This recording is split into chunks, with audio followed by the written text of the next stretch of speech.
Thank you to everyone who put this event on tonight. This is a fantastic exercise in democracy. It's often said that evil triumphs when good men and women do nothing. So we have all triumphed tonight by coming tonight and participating in this democratic process. So thank you all for being here. The most important thing you can know about me is I'm not a politician. I'm really just a concerned citizen running for state senate to take our district back for conservatives. We've all experienced the frustration at a national and a state level with local leaders who told us that they would be conservatives once they got into office if we would just elect them. But once they got there, they did the exact opposite. And unfortunately, we've had that same problem at the state senate level. We've had our incumbent state senator propose $1 billion gas tax last summer when we had a state surplus and didn't need to do the gas tax to fund those projects. $8 billion for MARTA, which we just talked about in the last debate, isn't a super exciting prospect for anybody. $6 billion for the T-Splosh tax, which Cherokee County voted down by 80%. I don't think we'd agree on what time of day it is 80% of the time. We voted it down that heavily.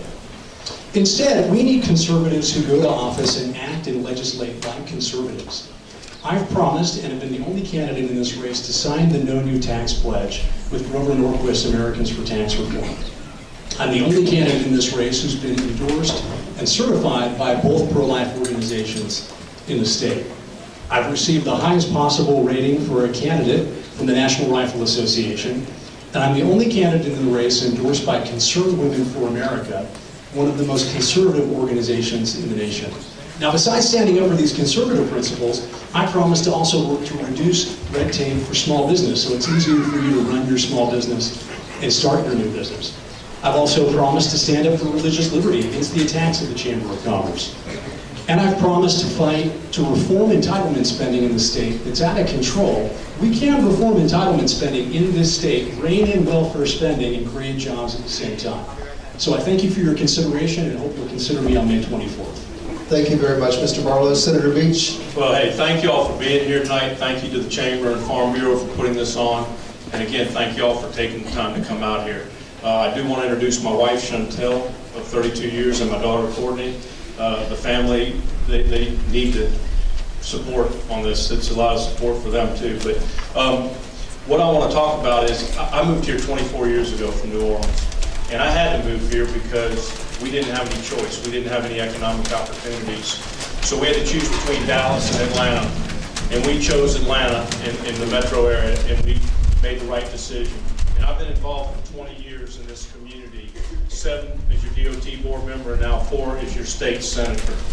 And I would just tell you that Cherokee County, when you look at Cherokee County, we have the lowest unemployment rate in the state. We have the highest SAT scores. We have excellent health care, which is going to get better once the new Northside Hospital gets built and has cutting-edge cancer treatment and medical treatment. And then we've got great public safety. I don't know if Sheriff Garrison's here, but for 24 years, we've had great public safety. And we also have award-winning parks and recreation. And what we really have is a sense of community and a great quality of life. And that's important to come together for that. And I will continue to work hard to make sure we have great K-12 education, great technical colleges, and great infrastructure. That's one of my specialties is transportation. I was involved in a few projects. One, the new interchange at 575 and Ridgewalk for the Outlet Mall, the new bridge and road from 20 to 140 for the new hospital that will create 1,000 jobs plus and a $500 million investment. And then recently I was involved in getting Highway 20 funding from federal funding to state funding that'll save you, the taxpayer, $18 million, but more importantly, expedite that project 5 years ahead of schedule. So those are the kind of results that I've proven for, and I would appreciate your vote on May 24th. Senator Beach, thank you very much. We have questions now from the audience. The first one, these questions will be going to both candidates. Going first to Mr. Barlow. What is your position on merit pay for teachers as compared to pay based on experience, education, as it is now? Well, I'm more concerned with flexibility at a local level. I think a better performance indicator for both student performance and a teacher's ability to connect with students and help them be successful is to not have so much standardization. Be it Common Core, which needs to go. That is one of the worst conceived projects I've ever read, and been through the curriculum and read the horrific things they're trying to teach our children through Common Core. to standardized testing that happens all too frequently, and so that teachers are forced to teach to the test as opposed to teach to the student. But more importantly, the learning style of the student. Not everybody learns the same way.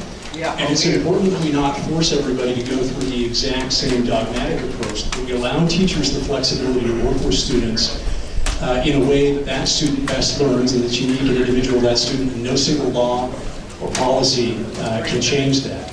Now, I do agree with some flexibility in funding at a local level, but I think that that should be something that's decided amongst the local school boards and the parents, so that they can decide how best to incentivize and motivate teachers in their area. Mr. Barlow, thank you very much. Senator Yeah, Beach? I don't think we at the Gold Dome should be making those decisions. As Superintendent Hightower, and I see our chairman of the school board, they need to make those decisions based on the merit pay of the teachers. I would just say this: we have to allow our teachers to teach, our administrators to administrate, and we have to start pushing these kids into career opportunities. Like, for example, we have a shortage of jobs in cybersecurity, computer coding, computer programming, and we need to be getting these kids to move in that direction and have dual enrollment, move on when ready. We've got kids that graduate with a high school diploma and an associate's degree on the same day. That's good stuff, and they can then go out and get a job and be in the workforce. It's all about workforce development. So again, I would just leave that up to the local level. I don't think we need to be involved in that, and anytime we can let the local school board, and listen, we got the best schools in the state. Thank you. And our next question, Senator Beach, we'll start with you on this one. How does investing in transportation infrastructure translate to economic development in Cherokee County? Well, I mean, a great example is what I just talked about. We built a new bridge. We secured $9 million. And I didn't do that by myself. I worked with the county commissioner and the mayor, and we went down to GDOT. I was your GDOT board member. We secured $9 million. We built the road from Highway 20 to 140 and that beautiful bridge. Well, now we're going to have 1,000+ jobs, high-paying jobs. And Northside Hospital is investing $500+ million in that new hospital. And then there'll be medical buildings. There'll be a snowball effect of more jobs. So I will tell you, I'll take a $9 million investment if we're going to get a $500 million return on that investment. That's a good win for everybody. Plus, on top of that, you're going to get cutting-edge healthcare service at this new hospital, which is going to be a tool in our toolbox from an economic development standpoint as we continue to go after jobs. Senator, thank you. The same question to Mr. Barlow. I think the big difference you'll see in my approach to transportation for the county and my opponents is twofold. One, my bills, be they $8 billion or $1 billion, will not be focused on Atlanta. They're going to be focused on Cherokee. All my time and attention is not going to be on Atlanta.